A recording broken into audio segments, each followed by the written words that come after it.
Welcome to the Grow Old Disgracefully podcast with myself, Andy, and the ever amazing Ruth, who is, if you're watching the stream on YouTube, is in the dark because we've had a hair malfunction. Well, yeah, I mean, I'm always sitting in the dark, aren't I, Andy? But being that I don't have much light in this room, but yeah, I can't be bothered with drying my hair, and I went for a run, and it's wet. I showered. It's shower. It's not sweat this time. It's all good. It's same old, always good. I How know. are you anyway? How was your Yeah, weekend? yeah, I'm good. It's been bank holiday weekend, hasn't it? Um, so You're yeah, self-employed. We don't do bank holidays. I What does that know. mean? Well, I took a bit of the afternoon. It was my stepdad's birthday yesterday. And he's like, I don't know, 76 or something like that. No, I know he's 76. No, 77, sorry. Yeah. But he's getting on a bit. And he's not been very well. So we all went over for afternoon tea yesterday afternoon, and I had done a lot of the baking.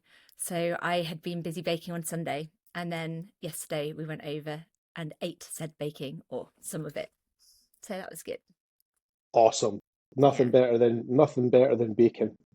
No, I quite enjoy it, so don't mind. And obviously, the birthday cake was a carrot cake. We've spoken about that. It's been the go-to. Um, and then I made some cinnamon buns as well. Oh, excellent. Yeah, so and that was it really.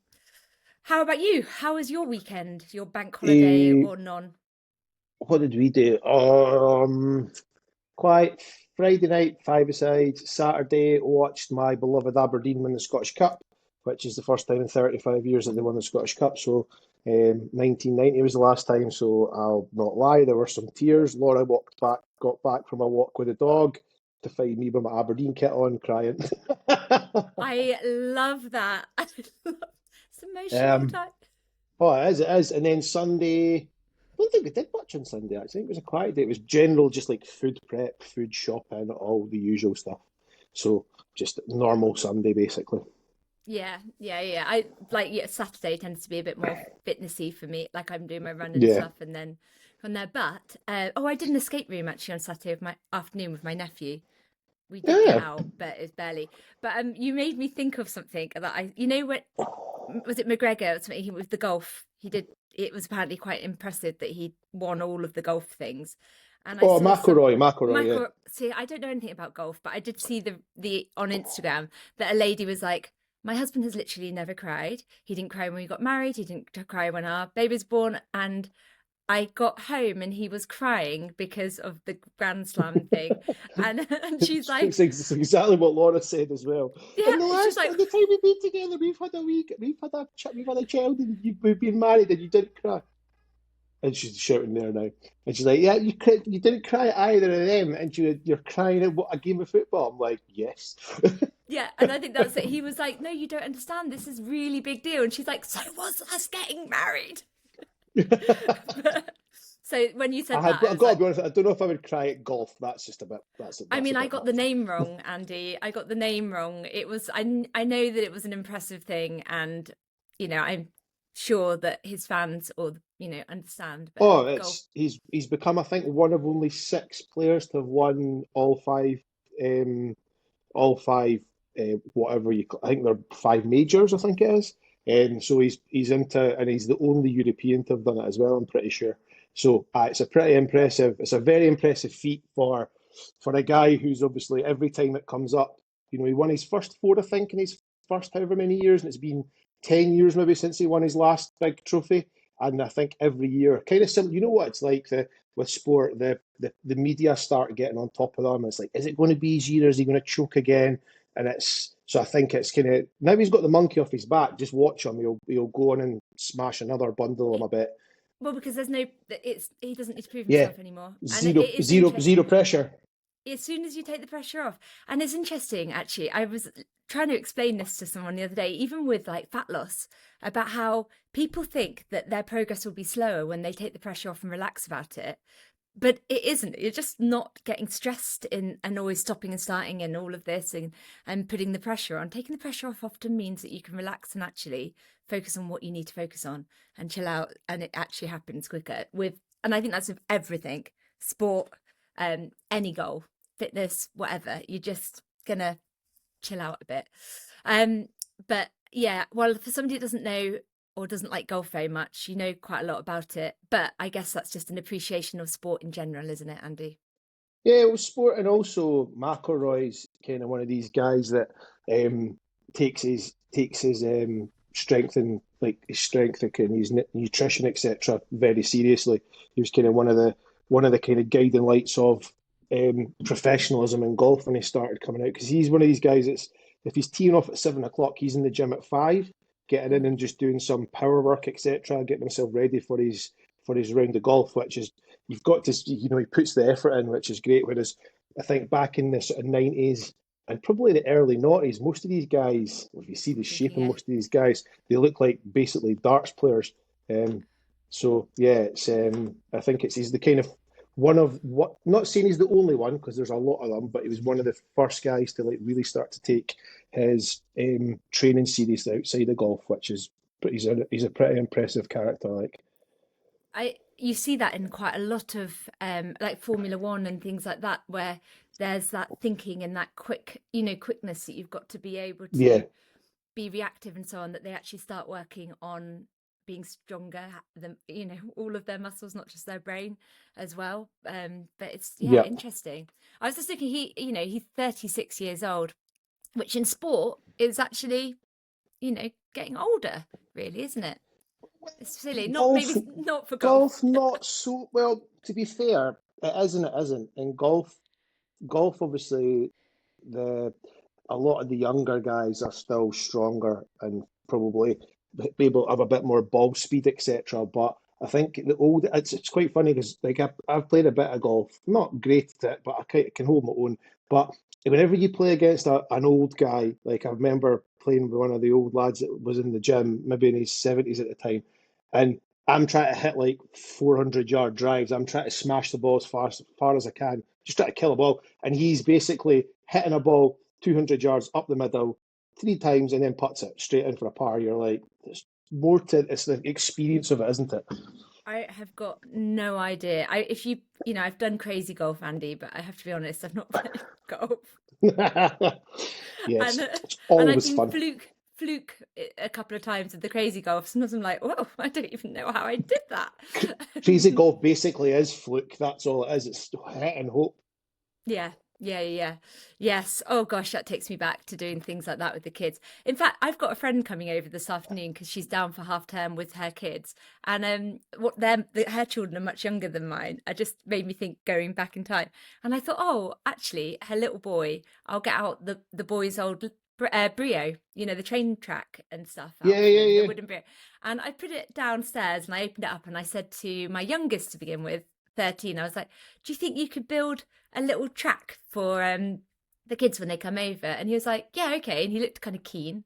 And then I shouted to my 15-year-old and was like, the heck, did you want to get involved with building some brio for when they come over? And he was thrilled. And I was like, oh, they just still want to play with their brio, really. And it's just, I'm 43 years old. If I had my box of Lego that I had when I was a kid, I'd be playing with it as well. yeah. Yeah, I think Lego is one of those things that you don't get too old for, really. My youngest loves his No. Lego and I can't see him ever stopping. But I could sit down and enjoy building a brio track, I think, trying to make it Oh go yeah, all in different directions. But I was like, oh, so I've left them in there doing that. And yeah, it took me way back to when I had littlies. But it's that's good. cute. That's what it's all about, isn't it? You've got some questions, Andy, haven't you? We do, we do. We've got two extremely heavy questions Oh, and let's two kind of slightly lighter ones. So should we'll we do go the lighter ones. alternate? We'll go lighter ones first, and we'll do the heavy ones second. Okay, fine. Um, Okay. so the first two, first up, frozen shoulder niggles started recently. What do you suggest? Frozen shoulder. Have you ever had Yeah. frozen shoulder before? I don't think I've had frozen shoulder, but I've been having shoulder issues for the last couple of years that I'm kind of just navigating around. So Mm. yeah, but not frozen shoulder to the fact where I can't, it doesn't do anything. Yeah, I mean, I've worked with people with quite a lot of shoulder issues, either around their traps at the back or on their rotator cuffs or around the, delts and so on. Yeah, And I I obviously frozen shoulder, you're going to want to go to a physio anyway.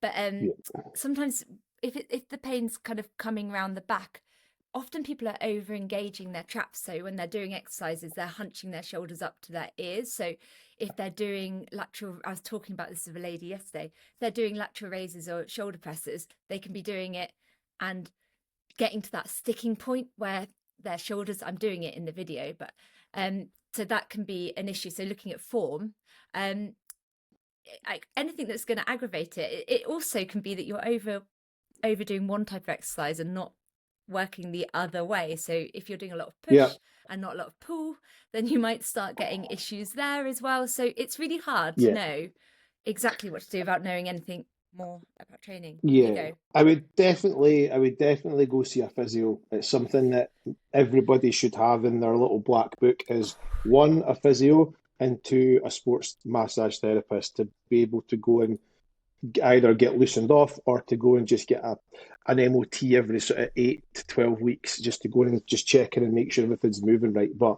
for me, physio 100%. And exactly as you said, it could be that you're doing too much push, but maybe you're doing too much pull and you're not working the antagonistic muscle, so the opposing muscle.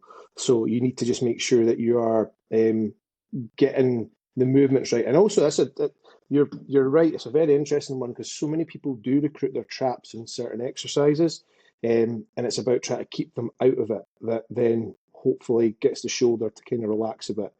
But ibuprofen, make sure that you're getting any inflammation out of it. Ice it if needs be. But I would definitely go see a physio.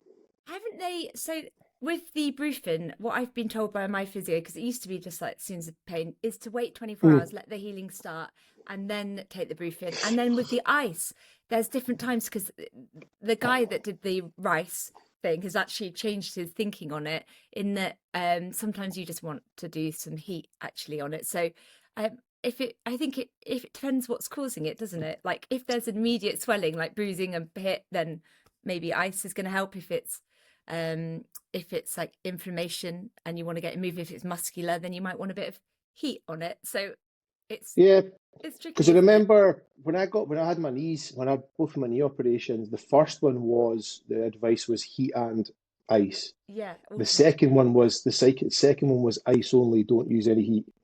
And I don't know if that was maybe because it was a bigger operation, so there'd be more trauma involved in the operation in comparison to the first one. So Mm. yeah, it's the inflammation means that there's healings happening for the majority of stuff.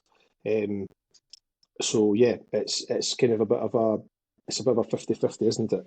Yeah, because I've just actually looked it up because I knew that the thinking had changed, and they said it can help numb pain and reduce excessive swelling early on, so that's good. But it can slow down healing if overused. So Yeah.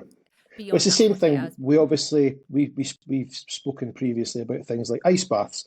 If you're trying to build muscle using an ice bath, probably not going to be the best thing for you, due to the fact that inflammation is the repair and the rebuilding of muscles, and if you're dulling that response, you're not going to get the optimal benefits of your resistance training session. Especially, yeah, because people were jumping into ice baths straight after their training sessions, and that is the Yeah, time that you really don't want to be doing it. From what I've read and heard, it's not then. Just don't do it then. yeah, I yeah, and again, you see people doing these things online, don't you? And you feel like you've got to do everything. I know that's slightly different from the frozen shoulder question at the yeah, beginning, but you can see everyone like these jacked people doing ice baths, but they're not they well, if they are doing it after their training sessions, it's not going to be helping them build that muscle. But yeah.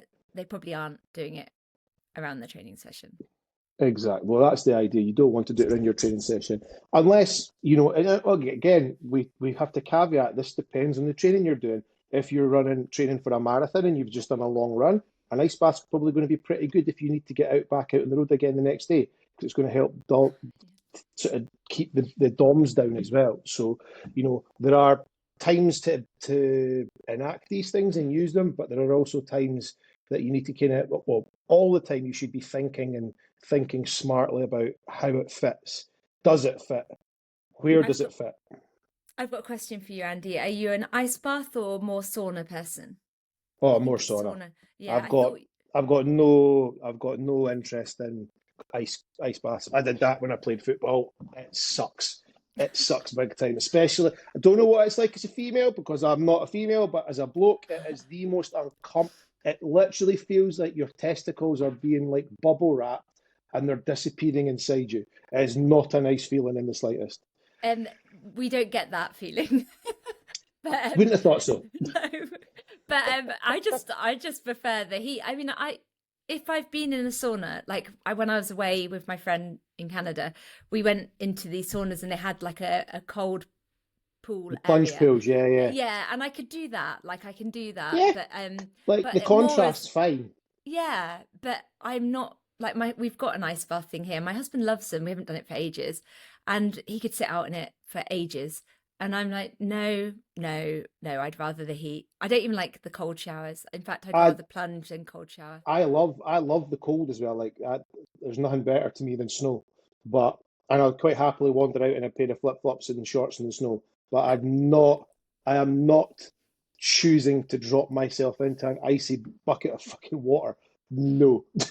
No, I'm with you on that. I have to be honest. I'm with you on that. So frozen shoulder, go to see physio, and then Yep. obviously use common sense. But like I guess you're thinking about thawing it out. What's going to make it be less frozen, and forcing movements isn't normally going to be it. But it's No. looking at what's caused it in the first place. Because yes, you want to heal it, but you also want to think about if there's been some form issues there. And whether that range of motion is a rotator cuff or where it's coming from. And then all of these things that you figured out can help you tell your physio that as well, of course. Absolutely. What's next, Andy? What's Question next? number two.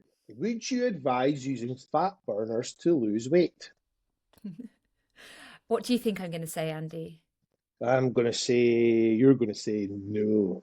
No, no. I mean, what fat are they talking fat burners like caffeine or are they talking But we'll start this off by saying there are no legal fat burners that are of any fucking use whatsoever.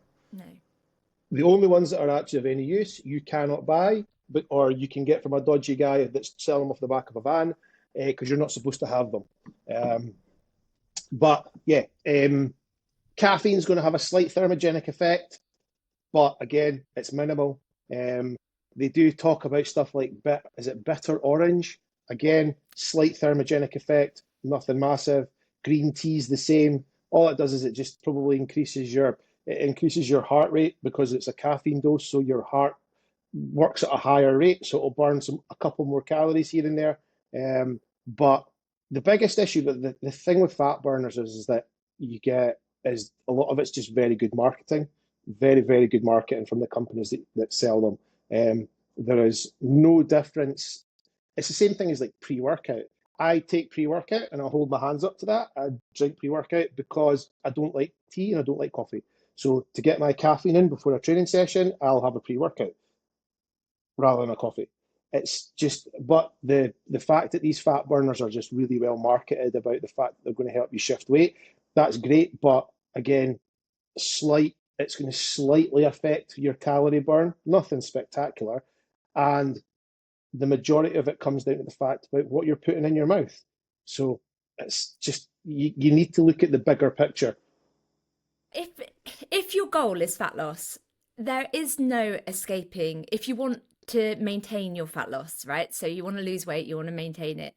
There is no escaping the fact that some things are going to have to change in lifestyle. And I know that it can be, we don't really want to make those changes. We don't really want to go to the effort of making them and so on. And we're looking for things to happen so quickly. But really, truly, the changes you need to make to begin with, you don't need to make everything at once. So you don't have to go all in. So it doesn't need to be as hard as perhaps you've believed it's going to be. It is just a case of calming down and actually taking some time to look at what you're currently doing and go, okay, what can I commit to actually changing? And taking one of these supplements, because I'm assuming now that it's going to be going into a store and getting a supplement off online that's telling you that it's going to help you lose weight. And Yeah. it it's not. I've actually just looked up some common examples. So green tea extract is one. and that's because of caffeine by the looks of it. Yeah. And it says it's very mild effectiveness in that you need to exercise. It can help exercise side of things. Caffeine itself, it can suppress appetite temporarily, which we know. It can very slightly boost metabolic rate. Capsicum from chili peppers, like the Yeah. same, very tiny, not really any research. Something yoimbine from tree bark, again, can cause Yo anxiety. Yo, Yoembine's probably one of the ones that's got a bit more research about it and seems to do something, but yeah, it has some rather interesting side effects off side the back of it. effects. That's what I'm just looking at. So Or anxiety, not so much side effects. There are effects, and they're good or bad effects. They're not side effects. They're effects. It's something I remember. I did a course with a very well known coach, and he said that it was we were talking about that. There are no such thing as side effects. There are effects. None of them are side effects. You have good effects and bad effects. That's just what happens. And I yeah, was like, you're well, right. it's quite an interesting thing to look at, actually. It's, side effect means would be something that people wouldn't expect, but a lot of the stuff you know exactly what to expect. Well, it's like, and I think it might be the same. It's like when people say that people are overtraining and actually they're under recovering. Mm. And it's another flip on that.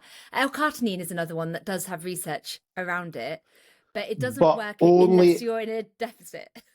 if you're a deficit and you also, and again, we don't condone this. It was No, also something that you would need to inject to actually get any benefits from, because I've it doesn't cross the blood, but it doesn't cross the barrier in the stomach. no, I mean, there's lots of research for it's helping. I've seen it for helping other things, but again, the Mm. evidence is very mixed.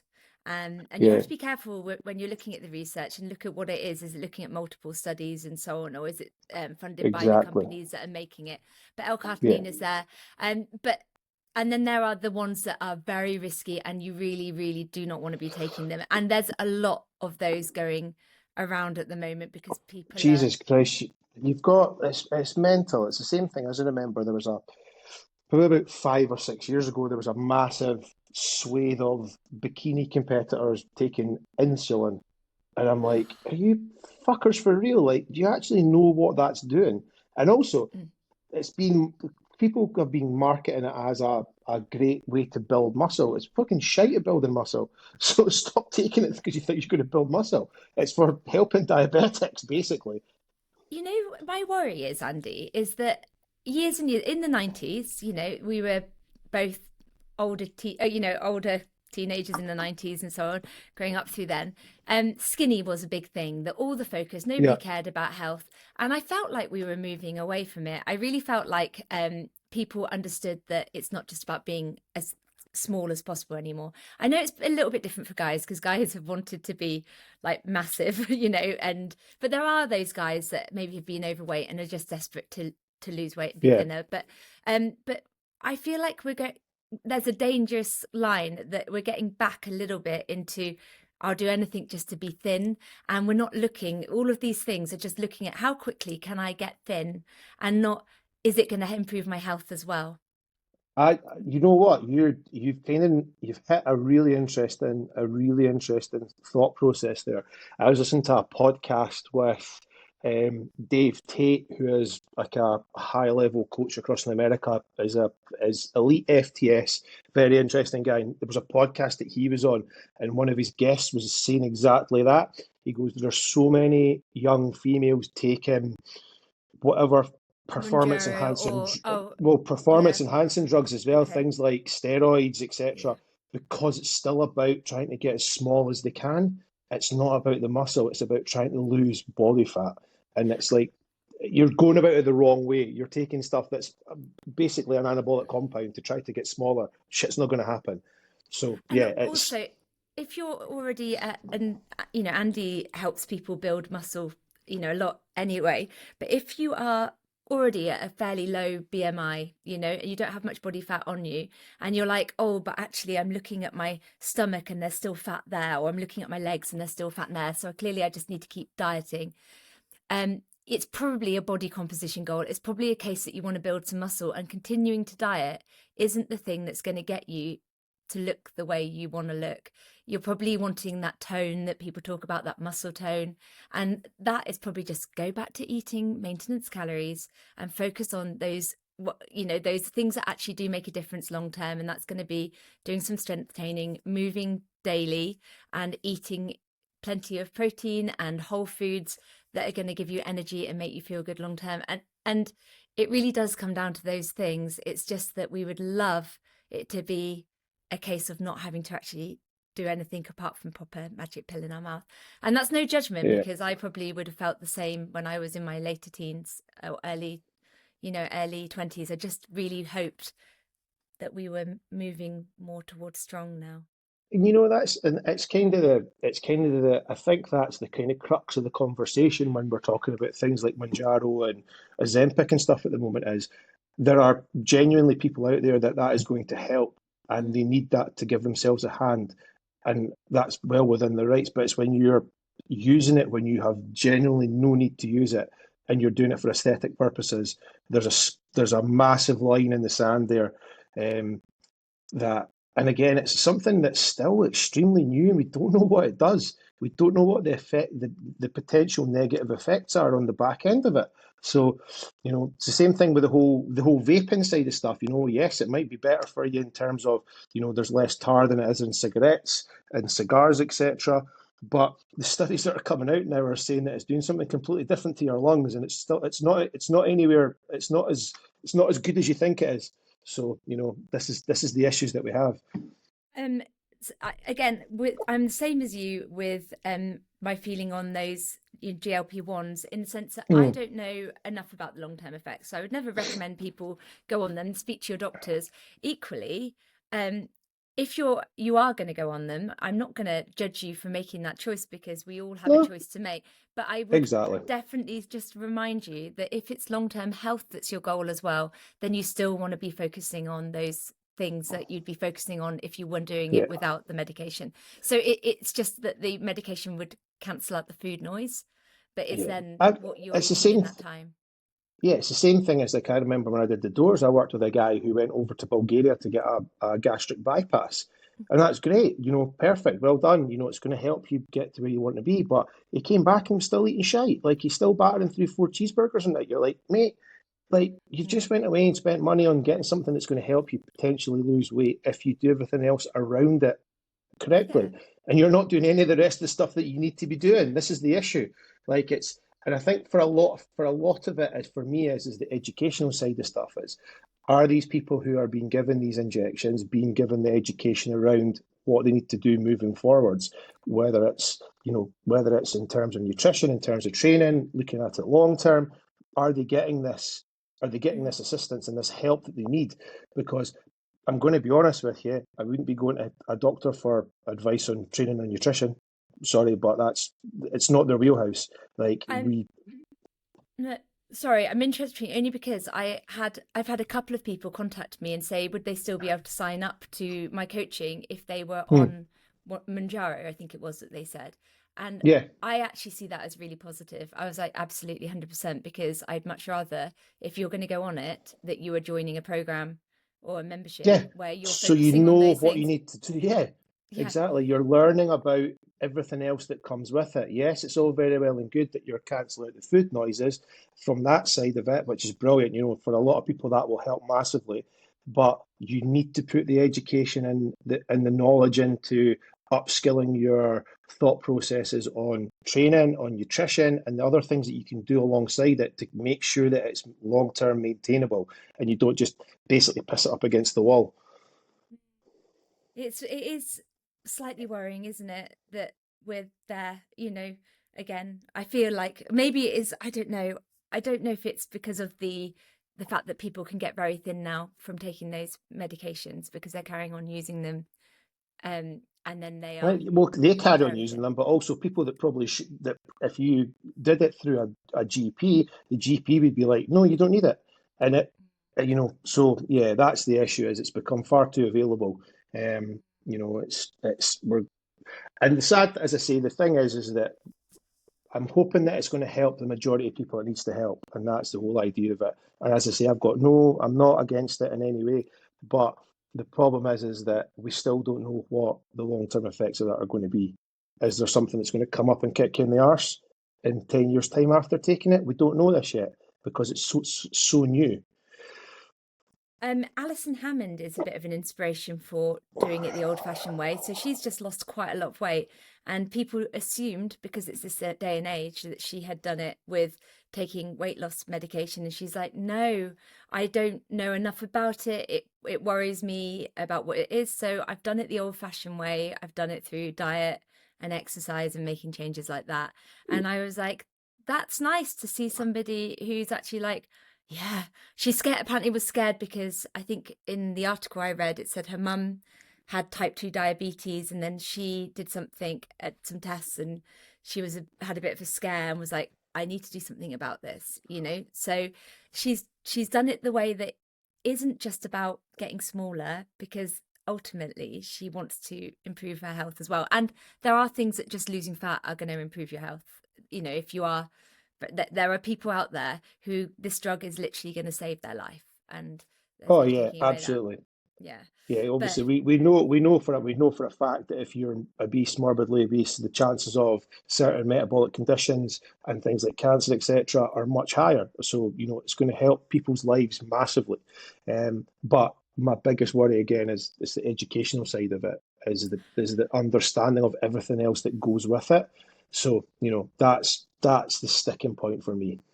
well, it becomes an eating disorder. This is how I see it, right? Because if you are dieting below what it would be a healthy weight, then you start to lose bone density, and Hmm. well, as well as you'll lose muscle and your bone density as well. And then you're looking at stress fractures and things like that, the same things that you would be looking at if you had another type of eating disorder. So Yeah. I think my concerns are for long term are the same as if somebody was on a very restrictive diet long term, in the sense that not eating enough long term. If you're it's going to work out the same way, but it's just making it easier for people to do that. So I think that's long term concern. And obviously, if people have plenty of body fat and so on, then Yeah. they're starting in a better place for that. Yeah. Well, That's a deep one. that was supposed to be one of the light ones. I know, I thought that, but it's very because I quite want to talk about that often, but I Yeah. feel like because the research is limited, I kind of part of me would like to talk to an endocrinologist, an endocrine doctor, to find out about the effects on hormones, like positive, negative. I'd love to chat to somebody who knows a lot more about the actual drug than me, you know, Yeah. because it is something. It's a medical thing, and Yeah, and it's becoming so much more prevalent that people that you deal with now as well that are potentially taking it. So you need to know, yeah. it's something that I did an educational course 2 years ago about performance enhancing things like steroids and stuff because there's so many people take them now, and if I'm working with somebody, I need to know what's going on. So you need to keep upgrading your knowledge, and you know I that'd be very interesting to speak to somebody who actually had a bit more information about stuff like that. yeah, definitely. The other thing I was going to say to you, Andy, is I had to ask them to like stop. You can do that on Instagram. Do you get adverts for these weight loss injections? Probably not. Nah, the ones I get seem to be at the moment is like fucking all these wanky business coaches. Oh, Oh, I'm I get reading my those. Rolex. Fucking shut up, you wank. Can't be asked Yeah, for your chat. sitting on a private jet What? prop. And then there's other. These are the things, right, that get me. These business coaches, you look at them and they've got some of them have got the weirdest voice. And I know it's not. Some of them have got the strangest voices ever. But it's their hands. It's like they don't know what to do with their hands. They're like. Oh, they're like T-Rexing. Yeah, you're like, just put your hands down, get them out the camera. I don't need to see your hands. I feel like that if I'm having my photo taken. Like if I've got somebody pointing a camera at me, I'm like, oh, what do I do with this hand? It's just one. Do you do the Chandler smile? Oh, that's my husband. I feel like I'm just slapping him the whole time, but I'm like, try looking smug instead of weird. That helps. And he's like, okay, smug. And now Um, you just look weirdly smug. I don't know what's yeah. going on. Well, I used to get these adverts for it was Juniper. I'm going to name and shame, but Juniper constantly say these fat loss injection ones. And in the end, I went, why am I seeing this ad? You can do that on Instagram. And it was like, because you're women are between 26 and whatever age it said. And I was getting them all the time. So when I in the end, I was like, I want to stop seeing these adverts because I was like, they're just annoying me now. It's just so often. And Mm. then, but I get a lot of clients that are saying, I find it really hard because I know that I can do this on my own. It's working and that side of my brain is great. But then I go on to Instagram and social media and I'm just having it thrown in my face constantly, like it is the So only way. how did you get rid of it? So when you go to the advert, when the advert comes Hmm. up, I'll see if I can find an advert on my Instagram. You normally have like three. Yeah, here you go. There's an advert. You got three dots in the top right hand corner, and it says why you're seeing this ad. So then I can click on that, and then I clicked not interested as well, and it just stopped showing me adverts. So I put not Excellent. interested, and then it says why you're not interested, and I think I put I see similar ads too often, or Yeah. it's irrelevant. But you can, if you're getting them all the time, highly recommend, because I haven't seen that company, any of the adverts from that company since. So there's three dots in the top right hand corner, and you can say, I'm not interested, don't want to see it. And you can also select why you're seeing it and see what they filtered their adverts for. Well, that's good. That's good. It means you can start tidying these things up, which is always a Yeah. bonus. Oh, it was just really annoying me. You can do that with the business coaches as well, Andy, that you see again and again. I do. And generally, what I normally do is I report them for either being spam or selling dangerous stuff, just to It's completely get rid of them. Done. I get the ones that are like, your Facebook page or Instagram page is about to be deleted for whatever content, and they're coming, and it's obviously not from Meta. Yeah. So Cool story, those, bro. yeah, I'm like, great. Oh, Andy, I had another foot comment today. I had oh, did I not tell you a little while back on my Instagram on the weirdest video? I was just doing some yoga moves and it wasn't a great video and it wasn't of my feet, but this person commented and said, you have really beautiful toes. And I Okay. was like, oh, if you zoomed in, I'm sure you'd see that they are not, they're runner's toes. And then today there was a post from 3 years ago, my 40th birthday, of me wearing a pair of sandals, just dressed normally, and they said something about my toes. And Ruth's only feet page is. I said that to my husband. I was like, nobody even needs to know. I could start Of course they don't. an only feet page, and then I said he should start one too, and we can have a bit of a family competition. See who gets the Exactly. most. See But who gets the most money coming yeah, but I was like, in. that's interesting. You haven't had any? I mean, you probably aren't barefoot very Nah, often, are you? no, I don't get any trolls, unfortunately, because I would love to have some trolls. I would Well, just be I figured that my ladling reach is shit out. changing, Yeah, but true, true. well, I'll troll you, Andy. Bonus. Yeah. Okay, next question. Sorry. Cool. So, feeling the want need to look like someone who goes to the gym. I know it's a bit nuanced, but what does someone who goes to the gym look like? I think that's kind of one of these things. It's a kind of that. It's a strange one, isn't it? You go to the gym because you want to feel better in your own body, and then you start to make changes in your own physique, and then you start worrying that your physique isn't good enough, even though it's better than from when it started. It's that it's keeping those thought processes in check and remembering where you started, the progress that you've made, and then also maybe taking things away from how you look and worry about stuff like your performance in the gym, your strength, all these different kind of things. There's quite a few Okay. different ways you could probably attack that one.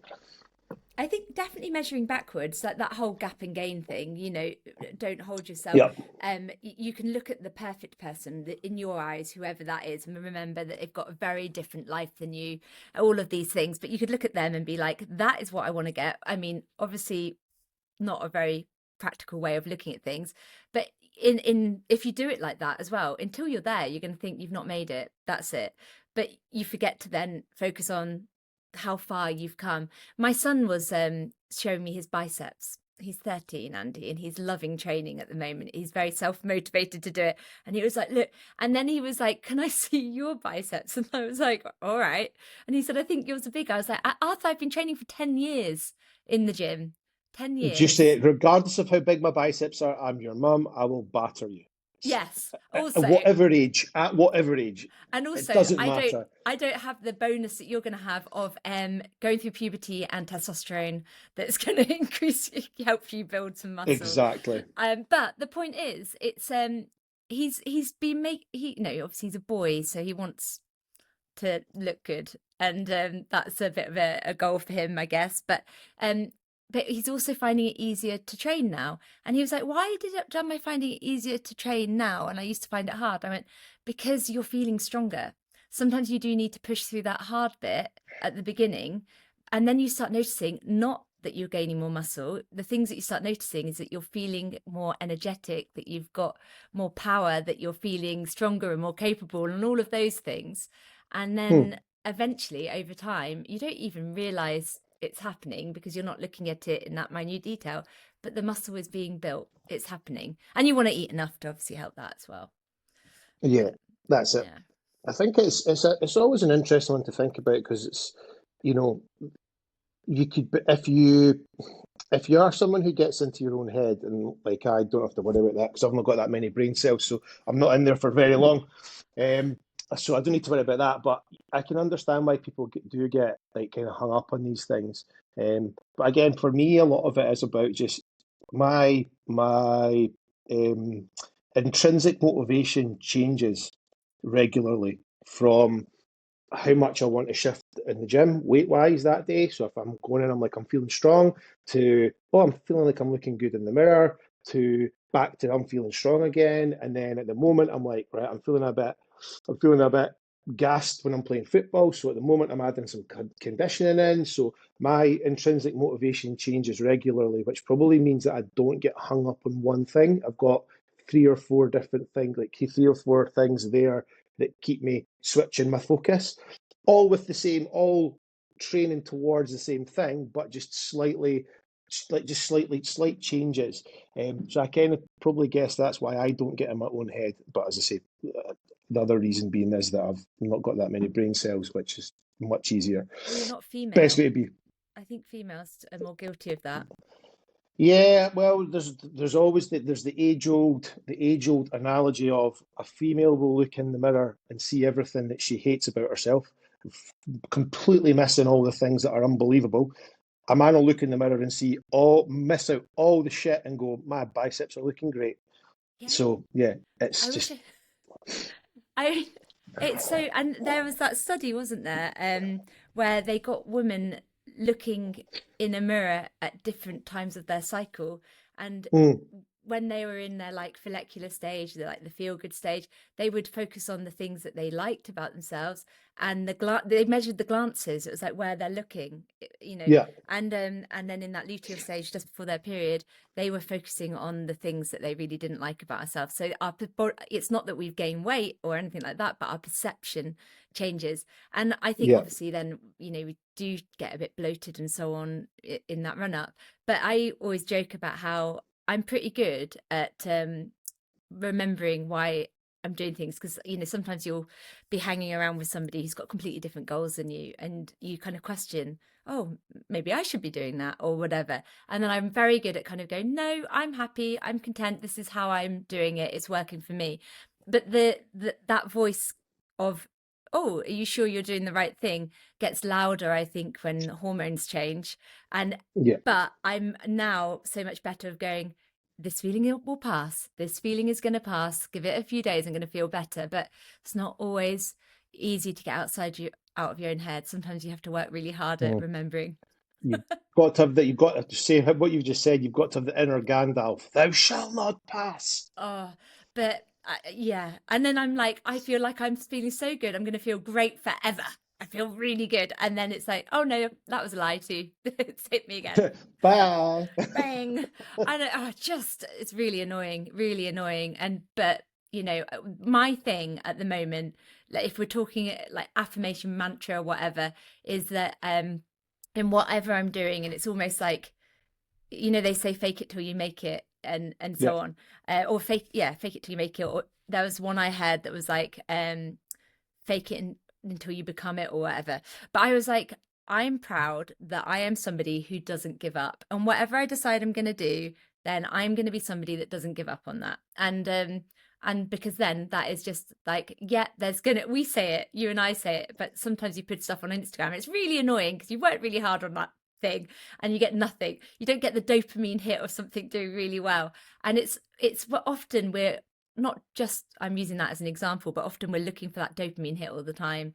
And the thing that I have to remind myself is that I'm proud I'm somebody that even when I don't get that little hit of dopamine, I'm not going to give up. I'm just going to keep on going and trust the process and know that I can learn from it, just learn and move on. But it Exactly. takes work, doesn't it? I think we've got one more It question, does. haven't we? And we just We got a bit do, we deeper do. about some of them. Yes. So wrestling with being shit at my squat again. Leg day got in my head, and I know I'm playing the long game, but feel crap and talk myself around. Sharing on Instagram, far more ego part of it, and maybe hear some thoughts for when those kinds of thought patterns creep in. This is one of my clients, Tracy, who came up to from Newcastle to visit a couple of weeks ago. So she came in for a session in the studio, and we were just kind of breaking her squat down and then rebuilding it again. And I think it's quite an interesting one, especially with things like none of us like to think that we're not very good at something. And I'm very much that person. If Laura's always like, "Oh, will you play me at table tennis?" I'm like, "No, because I know you're good and I'm shit. I'm not interested in losing, but I'll play something I'm good at that I know I can beat you." And it's always been like that. But I think that we need to, for the majority of it, we do need to realise that we're not going to be great at everything. And sometimes it's nice to have that little learning phase again, where you break things right back to the basics, and then basically rebuild it. It's like what we're talking about with like Lego earlier on. Like there's nothing better than I always loved that as a kid, building something and then going, right, let's do it again. Boom, knock it back down, start it back up again. And I think that kind of keeping, similarly to the last question, it's very easy because you start to overthink things and your head starts doing loops. And it's about putting that kind of inner voice on hold a little bit and realizing why you've kind of taken the step back to rebuild things. Yeah, actually, I was just trying to find the quote. The other thing to remember of that is when you first started squatting, you didn't know what you didn't know. You might have felt like you were better because you didn't have as much knowledge as you have now. And I'm Yeah. sure there's a quote. Yeah, so Socrates, it says, the only true wisdom is knowing what you know, that is in knowing you know nothing. As in, if you are not aware that you have got things to learn, then you probably know less than you do now anyway. But so the fact is, she's probably thinks that she's worse than she is because she's got more knowledge now as well as to the areas that she can improve. Like, I used to look at squat videos, and years, and I'm talking before I started training, I wouldn't have been able to pick out a good squat, a bad squat, necessarily. And I can now, and it makes me quite fussy about what I put online of myself. I think.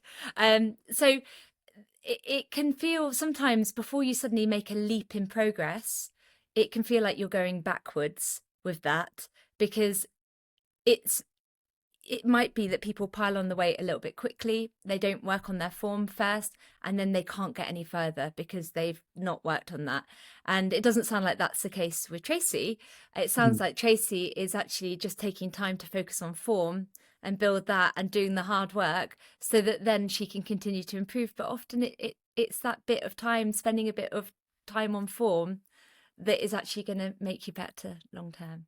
Anyway. And that's it. I think it's something, you'll know this as well, that when you have somebody come in, if you're doing like in person, if you're working with people in person or online as well, it's so much easier to have somebody come in who has no prior knowledge on anything and to start them from afresh than it is to bring somebody in who's been doing something for 3, 4, 5 years, and you have to break that down to rebuild it. And with Tracy, it wasn't even like we weren't making massive sweeping changes. Her squat pattern was very good.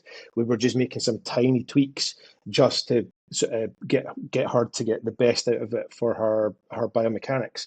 And I think it's very difficult to try to get away from what you've always done to then rebuild to something that feels so alien because it's not the way that you've been doing it for the last year, 2 years, 3 years.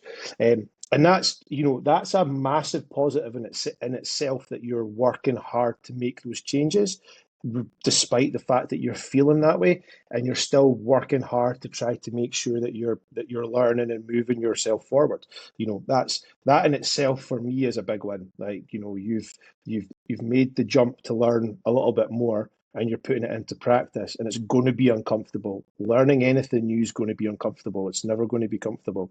Yeah. Like I've been back doing this kind of. I've sent away the paperwork part of the course now, and I forget how much as much as I've enjoyed doing it, I also forget how much I hate having to type and to write things. I'm just like, I hate this chat. Like, it's just rubbish. Like, I don't mind doing programs and stuff, that's fine, but like actually having to write like paragraphs of answers, I'm just like, ugh. But you know what? As I was doing it, I'm going, actually, do you know what? I just need to embrace it and get on with it, because this is what, if I'm going to do this, is I need to do this more often. So yeah. Yeah, and it is just getting back into the flow of doing it. And again, I'm going to point to social media in that we can look at people squatting on social media and it looks textbook perfect, but our squat might not look like that, because we've spoken about this before, because of the size of your hip sockets, your femur length. There's so much you can impact how your squat is going to look compared to someone else's. So Yeah. obviously I want to keep my back flat, but I am going to lean forward more because I've got a short body and I've got long femur, and for me to stay balanced, I can't just sit back. Raising my heels a little bit helps definitely, and doing a front squat is going to, even though front squats are horrible too, because you have to keep a bit upright, but I'm gonna find it easier to have my weight more forward, as in having the bar across the front. But Yeah. I'm not going to look like Sonny Webster, the Olympic And lifter. and also as well, we have to take into account the fact that you know this guy has Sonny Webster has got he's probably worked on his squat every day for 15 years Oh, and knows exactly how he's supposed to move. He'll have had people looking at his gait, his movement patterns. He's probably went through the exact same things that what everybody else does when you've got to break down technique to try to then get it better to then peak again. So, we don't see that struggle from somebody hitting a 200 kilo squat on social media. You don't know what they've done. If they had to break their squat back, they might well have had to do that just to make those tiny little tweaks that have got them that extra 5 kilos on their personal best. if you're practicing anything, I think it was a book I was reading recently, and they're talking about people like playing an instrument like piano. When they're trying to nail it, they very rarely just practice the whole piece again and again. They're not expecting to nail it. They're going to break it down into component parts and just nail that bit, and then it will all come together. That most people I will aren't going to I will go, confirm that being a grade 8 pianist, that is there exactly you what go. you do. But it's true, isn't it? You're Yeah, going to break things down.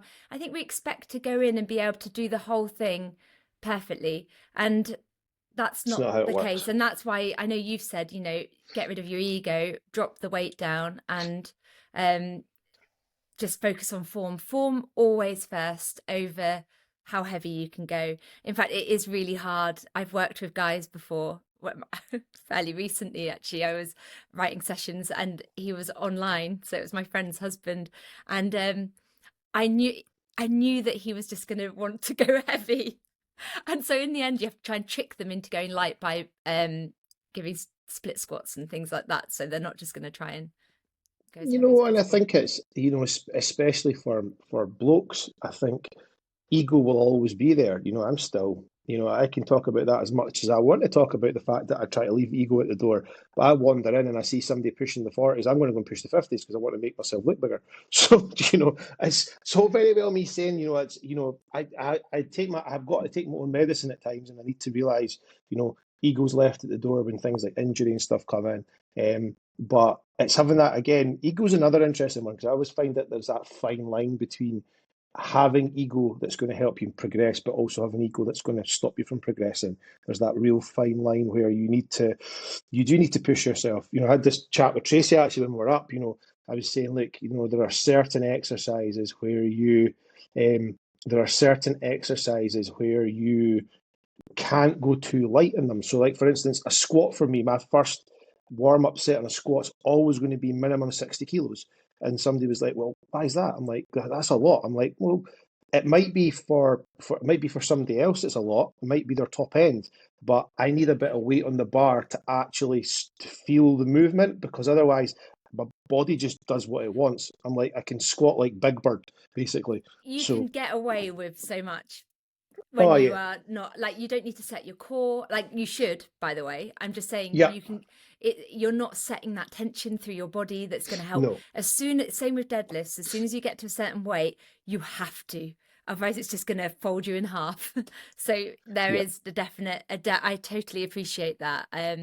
My issue at the moment is still that I've got this bit of a back issue. And if I go over a certain weight, the compression, it doesn't like it on one side. So again, I'm having to leave my ego and go back to doing single leg deadlifts and things like that. But I know that with a deadlift, I know I can pick up heavier. And there's that part of me that's like, just don't at the moment, Ruth. Just don't. yeah. Yeah, But but that's that ego fine line of, that ego fine line of I know that I want to go heavier, but I can't because the potential is that the risk it's versus not reward worth it. ratio becomes higher, and the Mm. chances of me getting injured are going to become higher. So, there's a difference between having ego to keep yourself to shift a bit more weight.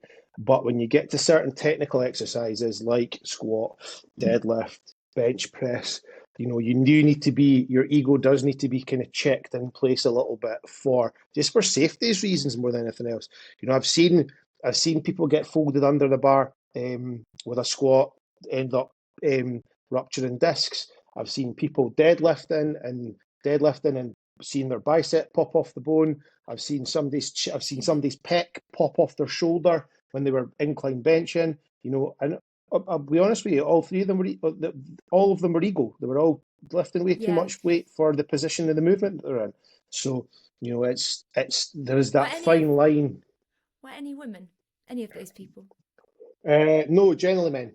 Yeah. Generally men. I was just interested, Andy, Generally just men. interested. But Yeah. yeah, it's, Do you know what? See, for men kind of need to check the ego at the door. For the majority of females that I've worked with, they need to get a bit of ego at the door because you're underplaying what you can do, and it's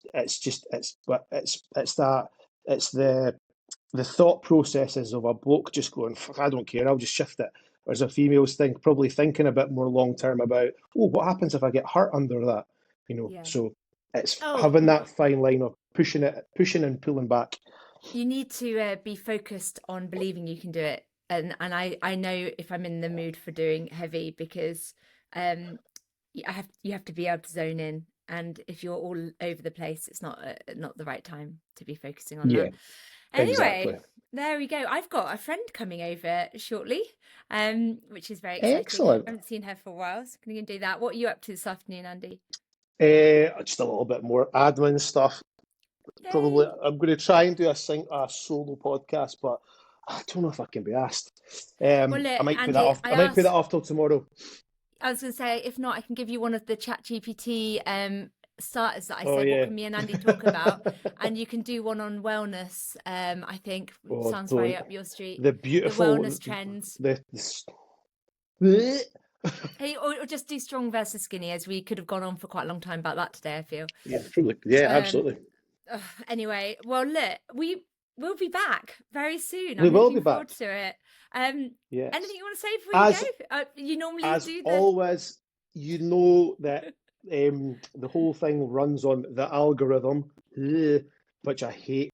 But if you give us a 5-star rating on wherever you listen to your podcast, Spotify, Apple, wherever it is, 5-star rating always helps. If you're listening to it, screenshot it, share it on social media, tag us in it. If you need to get a hold of us for anything, for questions, inquiries about coaching, Ruth is at Ruth MacFit, and I am Andy_Wolfpack, and we shall probably see you, or you can hear us on the next episode. Excellent. Yes, thank you. And just so you know, Andy, we have got some 5-star reviews. So people are doing that. So the more, the merrier, please. Just keep them coming. Keep them coming. Thank you very much, everyone. Bye. Ciao.